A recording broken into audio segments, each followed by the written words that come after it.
O Paulo, então, vai falar por uma teoria literária do conhecimento em perspectiva sócio-histórica. Não tem aquele 2 pontos ali, não. Saiu com erro, tá? Por favor, gente, agora eu estou pedindo, vamos... Éden, por favor. Tá? Vamos ouvir o Paulo. Bem, bom dia, quase boa tarde, né? Eu agradeço novamente, né, a esse grupo, né, por ele existir, por eu fazer parte, a professora por nos dar mais essa oportunidade, né, de estar expondo o nosso trabalho, nossa pesquisa, tá? Agradeço a presença de todos e todas, tá? Como diz ali o título, né, por uma teoria literária do conhecimento em perspectiva sócio-histórica, né? A minha indagação, né, meu ponto de partida foi pesquisar justamente a relação entre literatura e conhecimento. É muito comum a gente ler em vários trabalhos, sejam de crítica literária, de teoria, afirmações genéricas, né, que em determinado texto literário, determinado autor, produz conhecimento sobre uma determinada realidade social, histórica, né, mas não há um aprofundamento sobre essa questão, essa temática, dessa relação literatura e conhecimento, ou a literatura como fonte de conhecimento sobre a realidade social.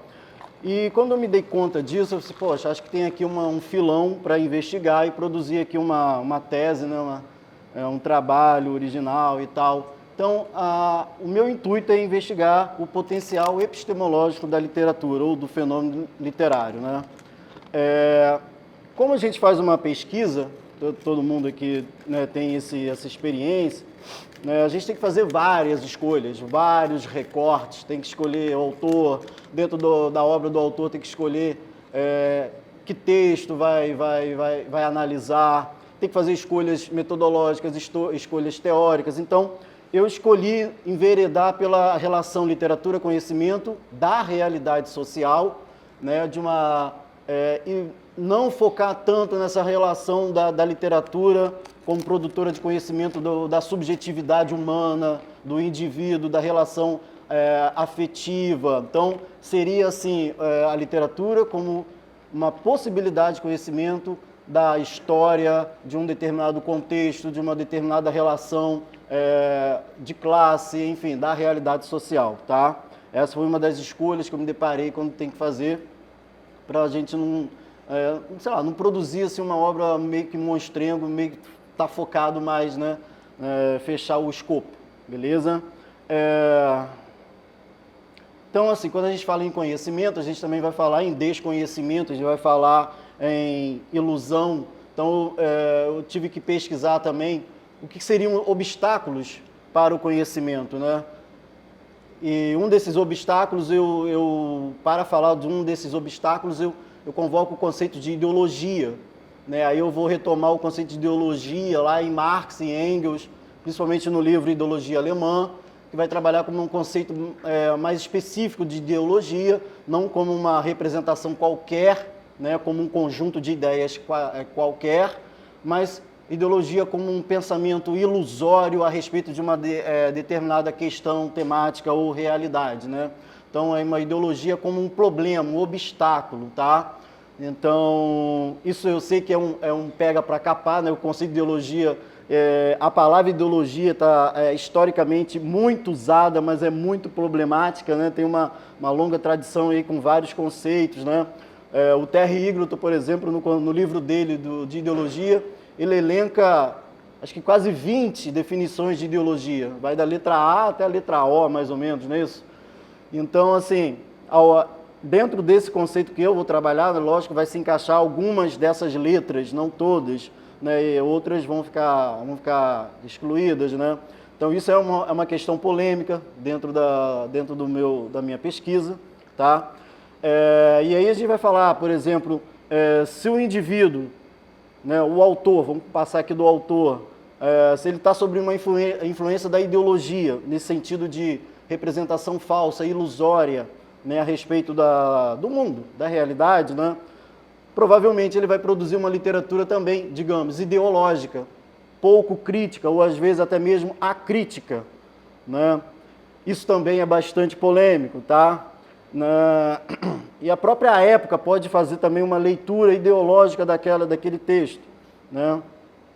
Bem, agora eu vou passar para alguns conceitos que eu escolhi para poder falar aqui com vocês, né? Tem que trabalhar vários conceitos ali na minha pesquisa, como, por exemplo, conceito de função, de consciência, de intenção, de sentido, de representação. Então, a questão da função, né? Se a gente vai pensar que a literatura pode ser um veículo de conhecimento de uma realidade, né? A gente está trabalhando com a ideia de função, que a literatura teria uma ou várias funções. Então, seria uma função do conhecimento. A função uma função epistemológica, né? Isso também é problemático, né? Vai ter gente que vai afirmar, vai ter teorias que vão afirmar que a literatura não tem função, serve apenas para o deleite espiritual, beleza? Aí eu afirmo no meu trabalho, para quem quiser depois contestar e tal, que a literatura tem sim funções, não uma, mas ela tem funções. Vai depender do autor, vai depender da época, vai depender das motivações do contexto de produção daquela obra literária, né? E aí a gente pode pensar em várias funções, como por exemplo a função, a literatura de catequese, chamada literatura de catequese, seria a literatura posta a funcionar para vincular a doutrina cristã, uma doutrina religiosa, né? A colega lá, Ana Márcia, falou da fábula, né? A fábula é um tipo de literatura, é um gênero literário que tem uma função marcada, né? A função de explicitar uma moral, de passar um ensinamento, né, moral, ético, né, de conduta. E aqui, gente, deixa eu fazer uma advertência, eu não vou trabalhar com o conceito de valor, não vou entrar nesse mérito, não vou dizer se a literatura é boa, se ela é ruim, não vou ficar discutindo se é uma baixa literatura, uma alta literatura, tá? É outra farpa que eu escapei, não vou tocar nesse assunto, porque senão vou ter que fazer um capítulo só para discutir valor e mérito, né? Se a literatura é boa, é ruim por fazer isso ou aquilo, por funcionar esse ou do outro jeito. Um outro funcionamento seria, né, um funcionamento ideopolítico, né? Alguns diriam um funcionamento ideológico. Eu opto por falar em funcionamento ideopolítico, seria a literatura posta a funcionar para defender determinado projeto político, entendeu? Tal como a chamada literatura do realismo socialista, entendeu? E a própria literatura voltada para si mesmo, autorreferencial, a gente pode entender como um funcionamento específico, a literatura posta a funcionar para representar a si mesma, né? Autorreferencialista nesse caso. Então, eu trabalho com a ideia de funções da literatura, né? E além do mais, eu digo, e para ter essas funções, né, no plural, eu trabalho com a ideia também de potência. A literatura seria uma potência, tá? Ela teria, né, a potência de ser colocada a funcionar de um jeito ou de outro, como eu disse, de acordo com a consciência de determinado autor, de acordo com determinada época, tá? Outro conceito, o conceito de consciência do autor, né? Para um texto literário produzir um conhecimento mais, digamos assim, mais concreto sobre uma determinada realidade social, seria um pré-requisito um autor ter uma determinada consciência. Ele ter uma consciência uma consciência crítica a respeito daquela realidade social. Isso seria uma espécie de pressuposto, né? Não que um autor que não tenha exatamente uma consciência crítica, a gente acabou de falar do Alencar, que era conservador, mas na sua literatura foi bastante crítico, né? Foi bastante, por exemplo, audacioso, revolucionário, né? Mesmo sendo conservador. Então, assim, não é um impedimento, eu só coloco que é um pressuposto que favorece a literatura produzir um conhecimento crítico a respeito de uma realidade social, né? E dessa consciência, a gente vai pular para a questão da intenção. Então, outro ponto polêmico dentro da teoria literária, tem a questão da intencionalidade, né? É muito atacado se um determinado autor realmente teve a intenção, e se ele teve a intenção, se ele concluiu a intenção dele bem na obra, se a obra revela a intenção realmente do autor, né? Vai ter gente que vai afirmar que não há intenção, que não tem como captar a intenção do autor em determinada obra, né? isso fica nebuloso, ou que o autor nunca consegue realizar a intenção dele, é outro pega para capar dentro dessa discussão, né? Desse conceito de intenção, né, também vai surgir o conceito de sentido, outro pega para capar, né? Que muita gente vai afirmar que a obra não tem sentido, né? Que não tem como captar um sentido em determinada obra. E aí eu vou afirmar no meu texto, na minha análise, que tem sim, algumas obras dá para se depreender um sentido ali, né, o mais ou menos claro, em algumas obras mais claro, em outras obras menos claro ou mais nebuloso. É uma coisa também muito abstrata, mas o sentido vai ser decorrência dessa intenção, e a intenção vai ser decorrência dessa consciência, tá? Então, a gente pode pensar em várias obras, né, que têm um determinado sentido de vincular determinada, outra palavra problemática, mensagem, né, determinada ideia, eu sei que é bastante problemático. Então, um autor com certo sentido vai ter a intenção de criticar determinada realidade e vai produzir uma obra com um determinado sentido, um sentido crítico, né? E esse sentido crítico vai ter a possibilidade de ofertar um conhecimento para o autor a respeito de uma determinada realidade, tá? Bem, aí é a questão da representação, que eu também discuto, né? A representação, a literatura como representativa, né? Porque se ela vai retratar uma determinada realidade de um modo crítico, ela vai fazer uma representação crítica dessa realidade. E eu oponho, lá em determinado momento, a representação ideológica da representação crítica. A representação ideológica não seria possível fornecer um conhecimento verdadeiro e crítico a respeito de uma realidade. Para isso, teria que o autor fazer uma representação crítica, tá? Bem, aí eu concluo não, né? Aí eu passo para um outro conceito, que é o conceito de vetor literário, né? Que seriam modos como um determinado autor poderia produzir um conhecimento, poderia produzir conhecimento a respeito de uma realidade. Seriam os modos, seriam as maneiras disso aparecer no texto, né? Vetor aqui tem uma ideia de veículo, de condutor para alguma coisa. Então, seriam os condutores do conhecimento, entendeu? Dentro de uma obra literária, tá? Eu postulo a existência de 5 vetores. Eu chamo de vetores literários do conhecimento. E eu postulo 5 desses vetores, né? Vou somente ler. Quanto tempo aí que eu tenho? Ah, tá. Bem, pelo meu cálculo aqui já foram 12 minutos. Tá?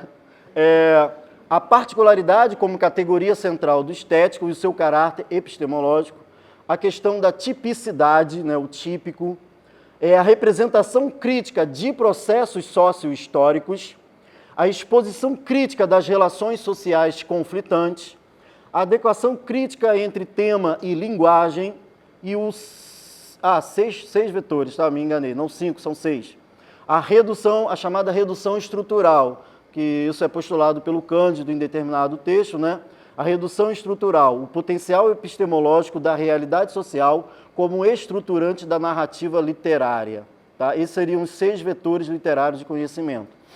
Beleza? São essas 6 maneiras de o autor transmitir ou tentar transmitir um determinado conhecimento para o autor, né?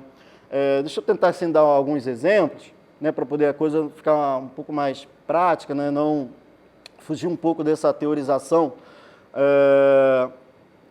Eu destaco aqui, por exemplo, o vetor 3, representação crítica de processos sócio-históricos, né? Eu cito, por exemplo, analiso rapidamente um texto de José Cardoso Pires, escritor português, né, o realista, né, na obra O Hóspede de Jó. Né, e nessa obra, ela não tem exatamente um personagem principal, entendeu? Tem alguns personagens que se destacam, mas não há um personagem principal. E eu destaco ali que tem uma representação de um processo ali sócio-histórico que tem a ver com desemprego, que tem a ver com a perseguição do regime salazarista. Ele vai retratar esse processo, conjugando aí essas questões problemáticas, e ele vai expor ali esse processo. de desemprego crescente da classe trabalhadora em determinado período lá em Portugal, né, do processo de perseguição da PIDE, né, da Polícia Política de Salazar, entendeu? Isso vai comparecer lá no romance. É um romance até pequenininho, de fácil leitura, entendeu? O Hóspede de Jó, né? Isso está lá, esse processo sócio-histórico está exposto lá. E ele é bastante rico, né? Ele dinamiza a narrativa, já que não está centrada ela na vida, né, de um personagem específico, mas ele apresenta várias vidas que são tocadas por esses dois problemas principais, o desemprego e a perseguição política. Tá? Então, o José Cardoso Pires faz uma representação crítica desse processo, entendeu? E você consegue aprender ali, digamos assim, um pouco da história de Portugal, né?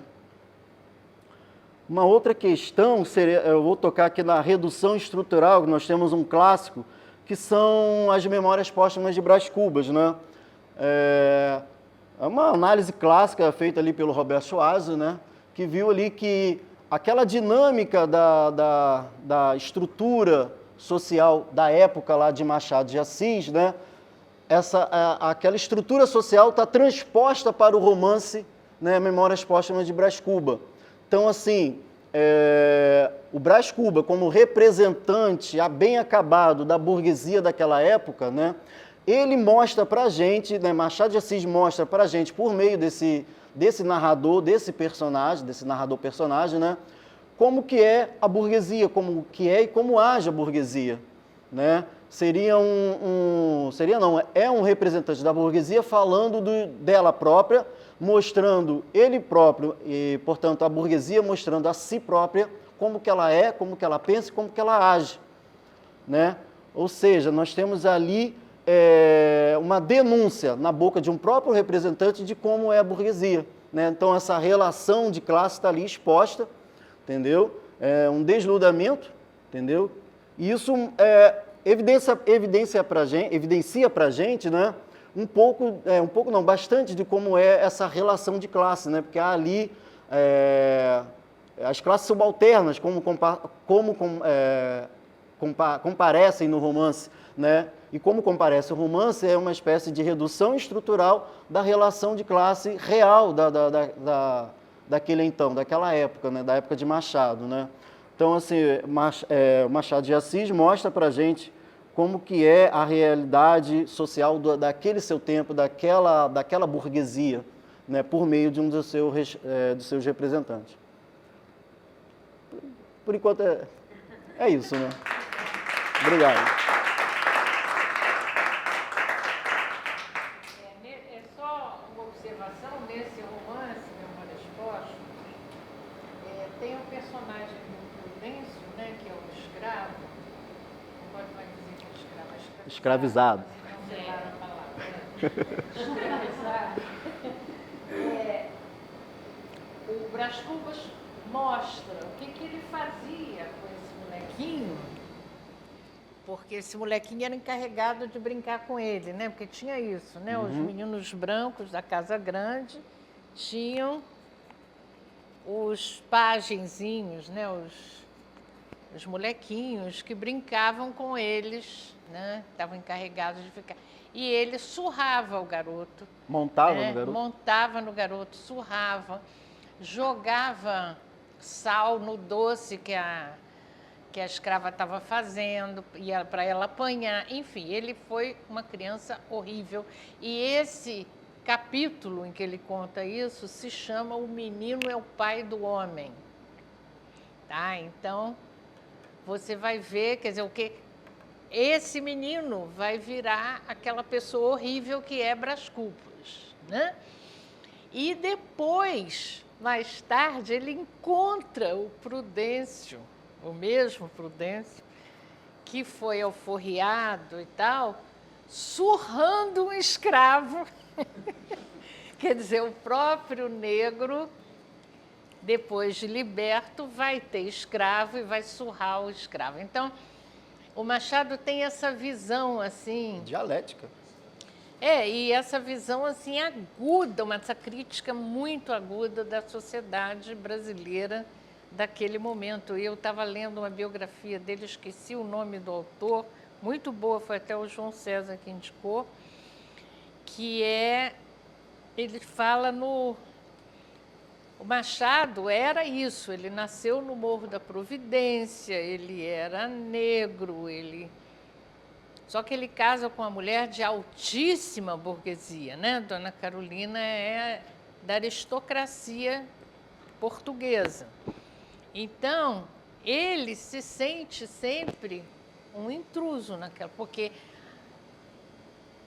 só que ele era aclamadíssimo, ele era festejadíssimo, porque ele era um gênio, todo mundo reconhecia. Então, mas ele sempre teve uma relação muito estranha com aquela altíssima burguesia que o festejava. O enterro do Machado foi uma apoteose no Rio de Janeiro, com direito a discurso do Rui Barbosa, tá? Que naquela época era a maior honra que você podia prestar a um morto, era ter um discurso do Rui Barbosa, né?